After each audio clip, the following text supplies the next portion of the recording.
All right, team. Apparently, some people aren't super confident about colors, so I figured I'd try and make a video and hopefully boost your confidence levels a little bit. If you read Felix's defensive guide, oh, side note, all of the balls I'm going to be using in this little video are going to be red because it'll be way too more difficult to switch back and forth colors, so please just, I don't know, deal with it. Starting off for defense, if you've read Felix's guide, he likes to have defensive players stationed roughly here and roughly here. Ideally, because it's actually a pretty smart move, right? You have offense coming in, say, offense is over here, and they come in all this way, right? And try and make a grab. If you have defenders, they can either play a little bit of no grab this guy by blocking out anybody that comes this way. The same thing with the person up there. And if they, if the offense does manage to grab, right, they have a person right behind them and a person right in front of them. So the only way they can, sort of escape is to go into the little box area. In which case, the player, in line or in parallel with them, right? If they're coming in this way and grab the flag and go in there, the defense who's over here should follow them in, while the other guy should get the button.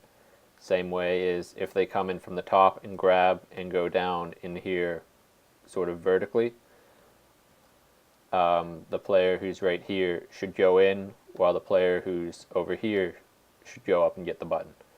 Sort of, trying to get teamwork and mirror each other's act. Not really mirror, but hopefully you understand what I'm trying to get at there. Sort of, and along the similar lines is something I like to do on offense is, i.e., coming in this way. If you're a fan of CZ style offense, you should come and try and maneuver your way into the little box and grab outwards. Which is something I've talked about a few times before, right? Is trying to grab towards your escape routes, right? You don't want to have to stop and turn around and go do whatever.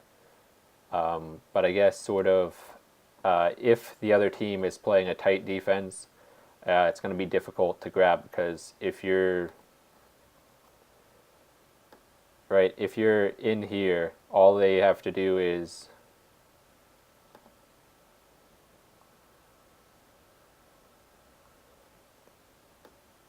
if you're in here, all you have to do is have one guy come over and just sort of box you out. So on that note, similar to what I was talking about, if you come in this direction or this direction and grab, normally and go into the little box, normally what will happen is one of the defenders will try and follow you. And if they go slow, it's difficult because the other guy has the button and you don't really have a lot of room to maneuver. But if they go fast and sort of chase you in, what I like to do and what actually works out a lot is if you can manage to juke them, I like to just hit the wall and then try and move around, or hit the wall. And if you can manage to juke the one guy that chases you in the little cage and coming out, the other guy is incredibly likely to come after you, just bail off the button, right? Because he's over here on the button and you're, coming this way, right? So what'll happen is if you, right about the time you start to come out of this entrance, the person on the button will start to move towards your escape route, right? So if you act like you're coming out this way, right? Basically right around here, you do a little swirly curve, right? And it fakes them out. It works surprisingly a lot, right? Because they'll be wanting to go this way and cut you off, and then you're just like, ha ha ha ha ha, nope, and you go the other way. And that works a lot. So I guess the easy way to defend against that, getting into super meta strats, right, is to make sure they don't get out of here and the person that chases them into the box doesn't get juked. So I guess on that note, defensive patience is key, right? It's what separates a lot of us. Is if you go slow, like they're trapped in here, right? They're not going to like can't get around you. You have one guy on the button and one guy right here. So just go slow, right? Try and not make any mistakes. And if they can't get around you, then it's basically, oh no, they hold the flag for 5 more seconds, but they don't get anything out of it because they're trapped the whole time. And then you get the return and you try and go back into the regular positions, right? Worst case scenario is you're like one defensive person is out of position in here and the other guy is on the button and there's a handoff, and then normally the person who's on the button can at least try and cut them off a bit while the second guy goes pincer moves and follows up. What else? What else? Opening strats, there are a couple things. Yeah, basically it's a power up sprint. That's what I should have said earlier too. Is power ups are super crucial on colors because, as we discovered, or I just sort of went over with, it's very hard to get out of base if people are competent, and if you are out of base, it gets sort of chasey if both flags are out, right? You just have to sort of run in circles or back and forth, just waiting for your flag to be returned. So like that's why power-ups are super key, is to both survive, and it definitely super swings the game momentum in your favor. So on that note, opening strategies, there are a couple. If you spawn super close to here, you can grab the power-up and boost down into the corner. And you'll see a lot of MLTP players try and do that, right? Because it's a smart move. You get 2 power-ups for the cost of, I don't know, I guess a teeny amount of time.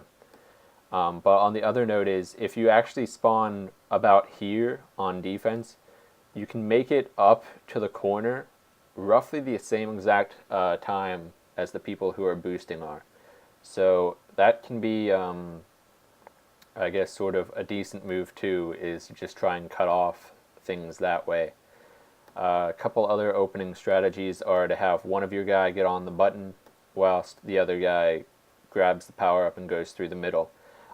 It can work sometimes. Obviously, it's sort of risky because if they get their button, then you're kind of screwed. So the opening strategy is, if we have one guy on the button, it's normally safer to go through your own side gates instead of, I guess, the middle. Obviously, it's not as fast, but it can still work out really well. So if somebody gets this button real quick,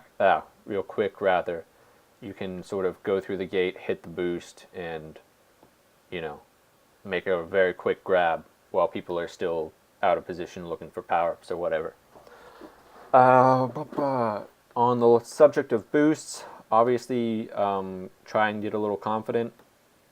This boost here, I guess, is sort of super crucial, right? Because you can cover all of this general area with just this one boost. And it's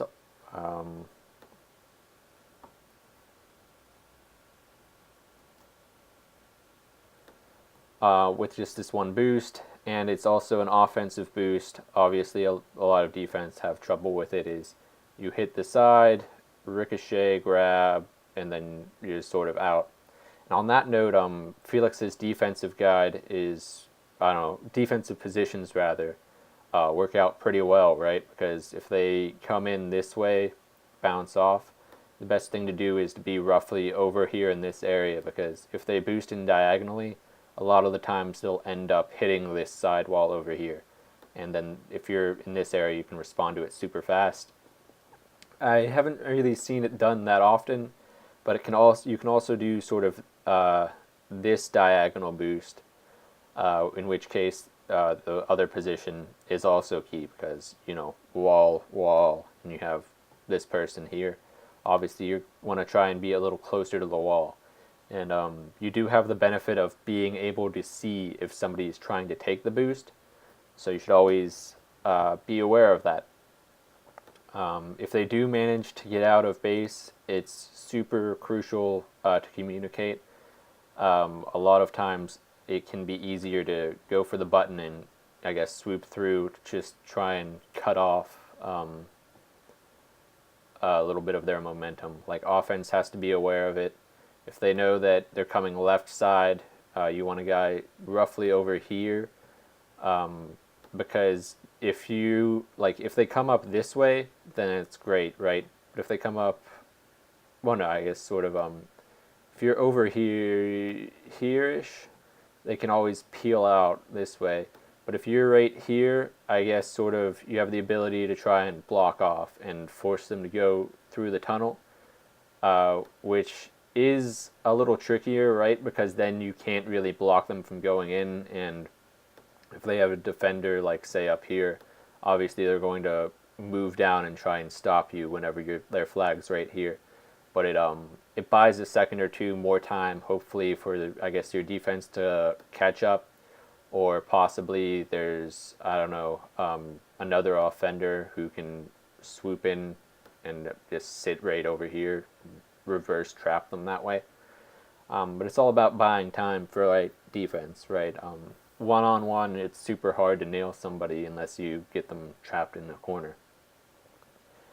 What else? Oh, communication-wise, this lane, I guess alternatively, this lane also is what is called inside. And this lane over here is outside, which is sort of important to know, right? If you know they're coming outside, then you can sort of just shift a little over a bit. And if you know they're coming inside, you just shift a little over a bit. I guess to do that. What else? What else? Oh, it's important that your defense knows where you're coming from so they can try and block people accordingly, right? So on that note, I know, I guess during our scrimmages, one thing I forgot to say is you want to be really early. Like you want to announce, "Hey, I'm coming left," when you're like right here. You don't want to sit. You don't want to wait until you're over here before you say, "Hey, I'm coming left," because by the time your defense realizes, "Hey, all right, I better tell them, I guess, who's in base and where, and try and block people accordingly," right? You're already like right here, and then the defense is just like, "Well, I was blocking him this way because I didn't know." So again, communication is key. You want to be in contact with the other side of your team, offense, defense wise. You want to make, I guess, sort of early announcements of your intentions so people can try and react accordingly. If you have a bomb, I guess something I should think of, if you have a bomb on offense, it's generally a horrible idea to try and come in either sideways or diagonally this way, because it basically just blasts the defenders into a wall and wastes it. If you have the bomb, you want to try and come in low and close to these walls right here, right? You want to try and bounce them out, and then you can grab and sort of wiggle around and try and make a exit or an escape attempt rather. Like ideally, the goal is to make it back into here with your rolling bomb. Remember, I was talking about this earlier with CZ style grabs. Is if you hit them with a bomb right here, then it's basically a solid like not four, maybe like 2 or 3 second lead you can get, because they're blasted out of position and you can still move and do whatever you really want.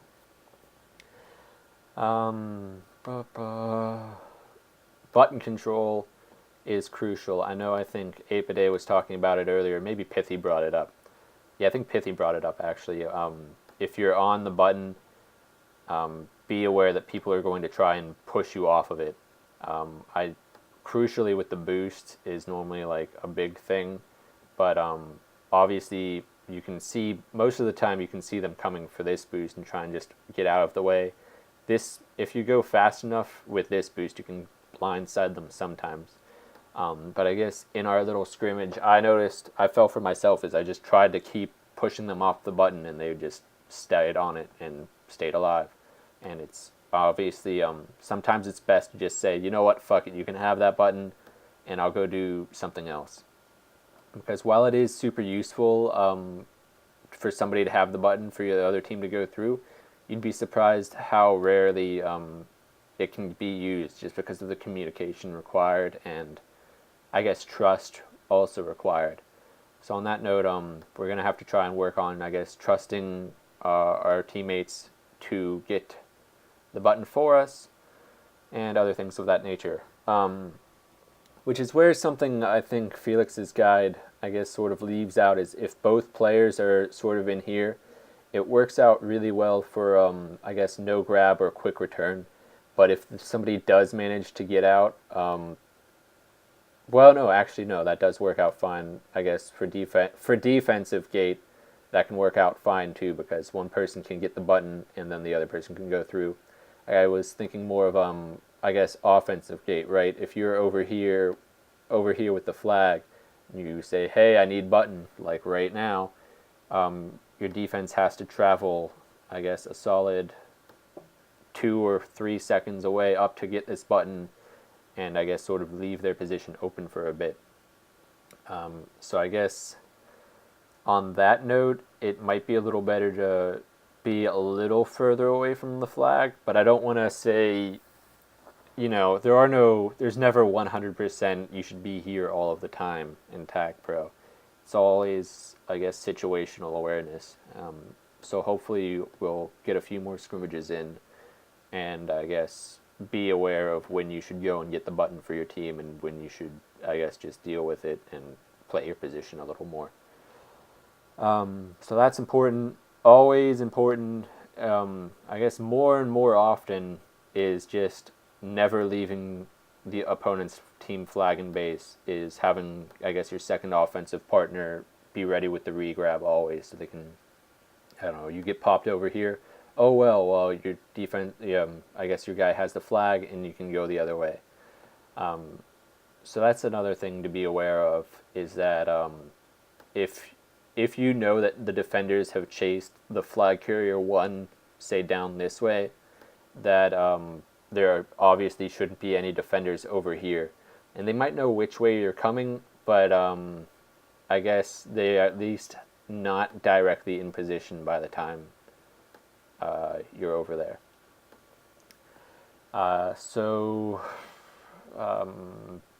Sorry for rambling on this so much. I can't think of anything else right now. If I do, I'm sure I'll cover it whenever we practice next together. Again, if you have any questions, comments, advice to add, post it in the Reddit link, and we'll, I guess, try and discuss it a little bit more. Sorry for how shitty this turned out. My computer's not really the high tech. I'm not sure if you can hear, but the fan's actually whirling kind of a lot right now. It's not really meant for video recording. But, whatever. On that note, have fun, and good luck.